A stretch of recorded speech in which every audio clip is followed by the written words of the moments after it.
Hello friend जैसा कि आपको पता है हमारा लूसेंट जी के बुक का सॉल्यूशन चल रहा है। तो फ्रेंड आज हम उस लूसेंट जी के बुक के सॉल्यूशन में भारतीय संविधान यानी कि इंडियन कॉन्स्टिट्यूशन का एक बहुत प्यारा टॉपिक पढ़ने जा रहे हैं। और फ्रेंड इस टॉपिक से गवर्नमेंट एग्जाम में ज़रूर क्वेश्चन बनता है। फ्रेंड टॉपिक का नाम है राज्य के नीति निर्देशक तत्व। फ्रेंड मैं आपको इसको 2 वीडियो में कंप्लीट करूँगा। आज मैं आपको राज्य के नीति निर्देशक तत्व के बारे में बताऊँगा कि ये क्या होता है, इसके बारे में क्या है। ठीक है फ्रेंड, उसके बाद इसमें कुछ प्रमुख अनुच्छेद हैं, उनको मैं अगली वीडियो में बताऊंगा। तो फ्रेंड इसमें लिखा है कि जो राज्य के नीति निर्देशक तत्व हैं इनका वर्णन संविधान के भाग 4 में है। ध्यान सुनना, राज्य के नीति निर्देशक तत्व जो हैं वो संविधान के भाग 4 में हैं और अनुच्छेद 36 से 51 तक चलते हैं। आर्टिकल 36 से आर्टिकल 51 तक ये अनुच्छेद चलते हैं किसके, राज्य के नीति निर्देशक तत्व के।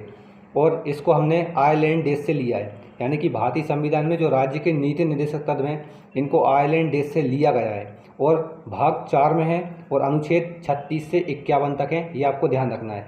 इसका फ्रेंड सबसे इम्पोर्टेंट पॉइंट है ये है कि राज्य के जो नीति निर्देशक तत्व हैं इसको कभी भी न्यायालय द्वारा लागू नहीं किया जा सकता।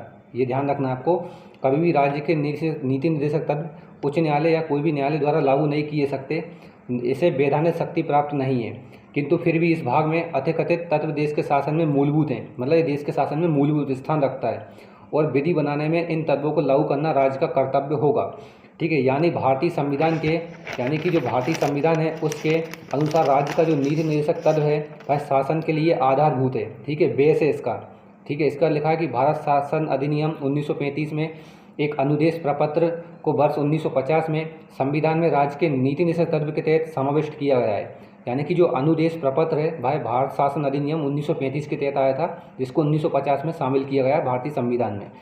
ठीक है, इस पर लिखा है कि भारत का संविधान में कल्याणकारी राज्य की जो संकल्पना है उसका समावेश राज्य के नीति निर्देशक तत्व में आपको ध्यान रखना है। कल्याणकारी राज्य की स्थापना किस में होगी, राज्य के नीति निर्देशक तत्व में होगी। ठीक है, और राज्य कल्याणकारी राज्य का जो उद्देश्य है वह सामाजिक और आर्थिक प्रजातंत्र की स्थापना करना होता है। ये भी आपको इम्पोर्टेंट है, याद रखना है। यानी सामाजिक और आर्थिक प्रजातंत्र की स्थापना के उद्देश्य से ही हमें नीति निर्देशक तत्व को संविधान में शामिल किया गया है। तो ये तो फ्रेंड प्रमुख इसकी महत्वपूर्ण बात है। अब इसकी अगली वीडियो में आपको इसके संबंधित अनुच्छेद के बारे में बताऊंगा। तो यदि वीडियो आपको अच्छी लगी तो प्लीज़ लाइक करना और चैनल पे पहली बार आए हैं तो सब्सक्राइब करना नहीं भूलना। थैंक्स।